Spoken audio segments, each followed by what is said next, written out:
शिशुपाल वासुदेव की बहन और छेदी के राजा दमघोष का पुत्र था। इस तरह से वह श्री कृष्ण का भाई था। शिशुपाल का जन्म जब हुआ तो वह विचित्र था। जन्म के समय शिशुपाल की 3 आँख और 4 हाथ थे।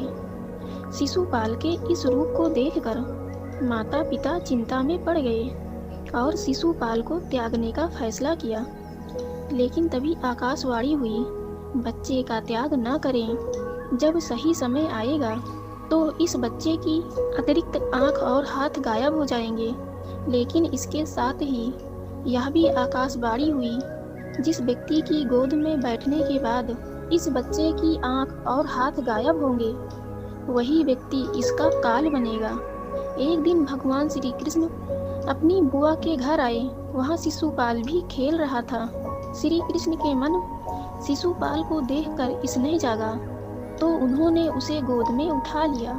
गोद में उठाते ही शिशुपाल की अतिरिक्त आँख और हाथ गायब हो गए। यह देख शिशुपाल के माता पिता को आकाशवाणी याद आ गई और वे बहुत भयभीत हो गए। तब श्री कृष्ण की बुआ ने एक वचन लिया। श्री कृष्ण अपनी बुआ को दुख नहीं देना चाहते थे, लेकिन विधि के विधान को वे टाल भी नहीं सकते थे। इसलिए उन्होंने अपनी बुआ से कहा, वे शिशुपाल की 100 गलतियों को माफ़ कर देंगे, लेकिन 101वीं गलती पर उसे दंड देना ही पड़ेगा। शिशुपाल रुक्मणी से विवाह करना चाहता था, लेकिन रुक्मणी भगवान श्री कृष्ण से प्रेम करती थी और उनसे ही विवाह करना चाहती थी। लेकिन रुक्मणी के भाई राजकुमार रुक्मी को रिश्ता मंजूर नहीं था। तब भगवान श्री कृष्ण रुक्मणी को महल से भगाकर ले आए थे। इसी बात से शिशुपाल भगवान श्री कृष्ण को शत्रु मानने लगा था।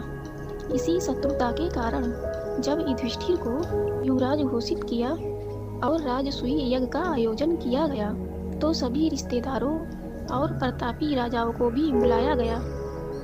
इस मौके पर वासुदेव श्री कृष्ण और शिशुपाल को भी आमंत्रित किया गया था। यहीं पर शिशुपाल का सामना भगवान श्री कृष्ण से हो जाता है।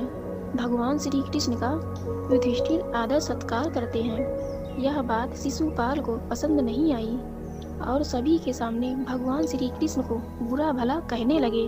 भगवान श्री कृष्ण शांत मन से आयोजन को देखने लगे, लेकिन शिशुपाल लगातार अपमान करने लगा, उन्हें अपशब्द बोलने लगा। श्री कृष्ण वचन से बंधे थे, इसलिए वे शिशुपाल की गलतियों को सहन करते रहे। लेकिन जैसे ही शिशुपाल ने 100 अपशब्द पूर्ण किए और 101वां अपशब्द कहा, तब श्री कृष्ण ने सुदर्शन चक्र को आदेश दिया। सुदर्शन चक्र ने एक पल में ही शिशुपाल की गर्दन धड़ से अलग कर दी। इस प्रकार से श्री कृष्ण ने शिशुपाल का वध कर दिया। गाइस, आपको वीडियो कैसी लगी हमें कमेंट में ज़रूर बताइएगा। वीडियो अच्छी लगी तो लाइक से सब्सक्राइब कर नोटिफिकेशन बेल को ऑन कर दीजिएगा। Thank you so much for watching this video.